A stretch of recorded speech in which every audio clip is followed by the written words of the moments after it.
How to delete all data on iPhone before selling. Hey everyone, welcome back. In this video, I will show you how can you delete all data on iPhone before selling.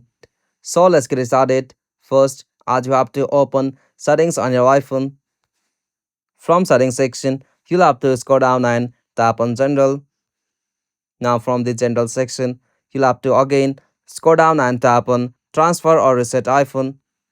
From here, tap on erase all content and settings.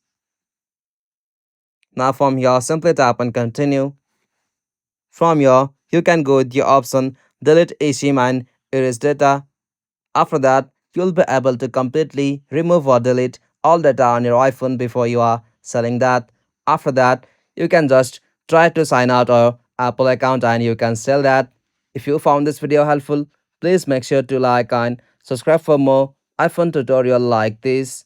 Thanks for watching. Have a good day.